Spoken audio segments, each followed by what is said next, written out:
આ તરફ અંબાજીમાં પણ આજે ચૈત્રી સુદ પૂર્ણિમાની ઉજવણી થઈ રહી છે। પૂનમને લઈને અંબાજી મંદિરમાં શ્રદ્ધાળુઓની ભારે ભીડ જોવા મળી। વહેલી સવારથી જ મંદિર બહાર ભક્તોની લાંબી લાઈનો લાગી હતી। સવારે 6 વાગે મોટી સંખ્યામાં શ્રદ્ધાળુઓએ મંગળા આરતીના દર્શન કર્યા। ભાદરવી પૂનમ જેટલું જ મહત્વ હવે ચૈત્રી પૂનમનું પણ છે। શ્રદ્ધાળુઓ ચૈત્રી પૂનમે પોતાની બાધા માનતા પૂરી કરવા અંબાજી પહોંચે છે। આજે ચૈત્રી પૂનમને બાધાની પૂનમ પણ માનવામાં આવે છે।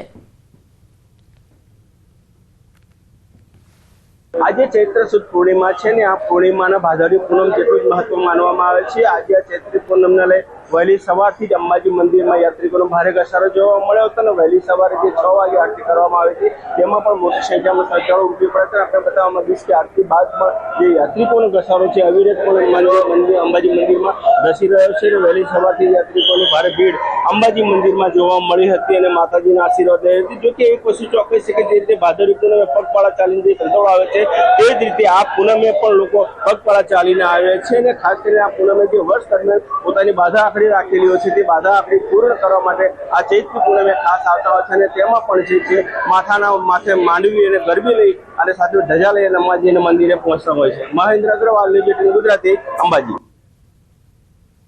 આ તરફ ચૈત્રી પૂનમના પાવન પર્વે શક્તિપીઠ પાવાગઢ ખાતે મોટી સંખ્યામાં માઈ ભક્તોએ મંગળા આરતીના દર્શન કર્યા। વહેલી સવારે મળસ્કે માતાજીના જયઘોષથી ડુંગર ગુંજી ઉઠ્યો હતો। હનુમાન જયંતિ હોવાથી માતાજીના મંદિરમાં પણ હનુમાન ચાલીસા પઠન કરાયું હતું। બીજી તરફ પાવાગઢ ડુંગર વહેલી સવારે ધુમ્મસની ચાદરમાં લપેટાયું હતું, જેને લઈને હિલ સ્ટેશન જેવું ખુશનુમા વાતાવરણ જોવા મળ્યું હતું। આ સર્જિત વાતાવરણ વચ્ચે મંદિર અને પરિસરમાં જ્યાં જુઓ ત્યાં ધુમ્મસવાળું વાતાવરણ જોવા મળ્યું હતું, જેના વચ્ચે ભક્તોએ માતાજીના દર્શન કરી ધન્યતા અનુભવી હતી।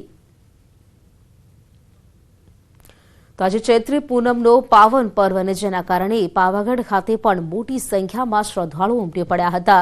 વહેલી સવારથી જ ભક્તોની કતારો જોવા મળી હતી। બીજી તરફ વાત કરીએ તો ધુમ્મસભર્યું વાતાવરણ પણ જોવા મળ્યું હતું। તો રાજ્યના યાત્રાધામો આજે વહેલી સવારથી જ ભક્તોની ભીડથી ઉભરાયા છે। આજે ચૈત્રી પૂનમ અને હનુમાન જયંતિનો સંયોગ હોવાથી યાત્રાધામો પર મોટી સંખ્યામાં શ્રદ્ધાળુઓ ઉમટી પડ્યા હતા। વહેલી સવારથી જ મંદિર બહાર ભક્તોની ભીડ જામી હતી। અંબાજી, પાવાગઢ અને બોટાદના સાળંગપુરમાં મોટી સંખ્યામાં શ્રદ્ધાળુઓ ઉમટી પડ્યા હતા।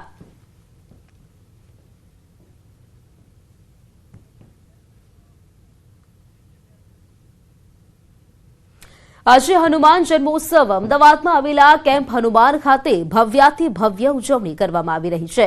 સમગ્ર મંદિર પરિસરને ફૂલોથી શણગારવામાં આવ્યું છે। આજે નવગ્રહ બ્રહ્માંડ રૂપે બુંદીના લાડુનો પ્રસાદ પીરસવામાં આવશે। તો મંદિર પરિસરને ફૂલોથી શણગારવામાં આવ્યું છે। હનુમાન જન્મોત્સવની ભવ્ય ઉજવણી આજે કરવામાં આવશે।